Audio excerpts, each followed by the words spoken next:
का दीप जलना था, वहां शब्दों की अर्थी उठ गई। गाजीपुर के एक माध्यमिक विद्यालय में डिजिटल बोर्ड का उद्घाटन होना था। वहां वर्तमान में राज्यपाल मनोज सिन्हा जी के सुपुत्र अभिनव सिन्हा जी भी गए हुए थे। उनके साथ थे पूर्व सांसद प्रतिनिधि पारसनाथ राय जी, जो बीजेपी के नेता है। वहां पे बोर्ड पे लिखा गया शिक्षा का मंदिर, लेकिन असल में वो सही शिक्षा का मंदिर नहीं था, वो था शिक्षा का मंदिर। इतनी बड़ी वर्तनी में गलती।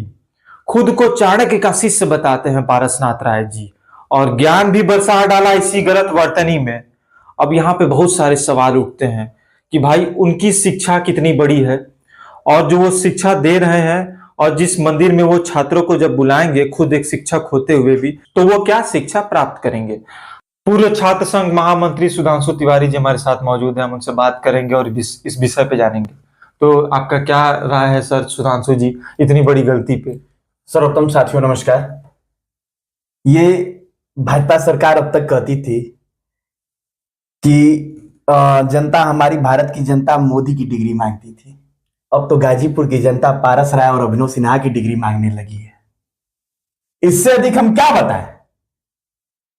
अब ये लोग कहते हैं कि हम हिंदी का विकास करेंगे, हम संस्कृत का विकास करेंगे। यही हिंदी का विकास है कि शिक्षा का मंदिर लिखने नहीं जाता है।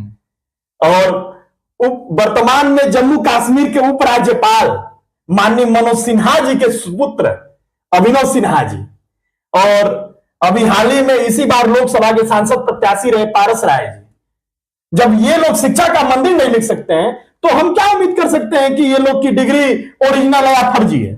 तब तो मैं पूर्ण रूप से मानूंगा कि पूरी भाजपाइयों की डिग्री फर्जी है, क्योंकि ये इनके शब्द बता रहे हैं, इनके लिखावट बता रही है कि इनकी डिग्री फर्जी है।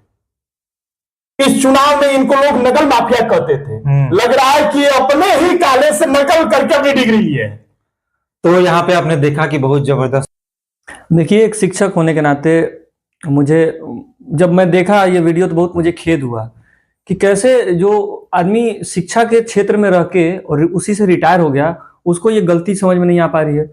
मान लीजिए वो तो नेता है, नेता को मान के चलते हैं कि अंगूठा छाप ही होते हैं, लेकिन फिर भी वो एक सम्मानित नेता के पुत्र हैं, जम्मू कश्मीर के उपराज्यपाल के पुत्र हैं, तो कम से कम उनका तो मान उनको रखना ही चाहिए था।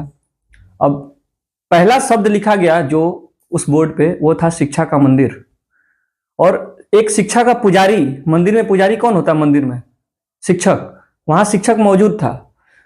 शिक्षा के मंदिर में एक शिक्षा के पुजारी के मौजूदगी में शिक्षा की आहुति दे दी गई। तो जो कठिन क्षण है पूरे विद्यार्थियों के लिए, शिक्षकों के लिए, ऐसे जनप्रतिनिधि अपने आप को संयमित रखें, थोड़ा आने से पहले कुछ पढ़ लिख लें, और विद्या के मंदिर में जाने से पहले तो जरूर उनको कुछ पढ़ लिख लेना चाहिए, ताकि कुछ लिखूं तो अंगूठा छाप देखने में ना लगे। तो बहुत इस बात का दुख है, और क्या किया जा सकता है।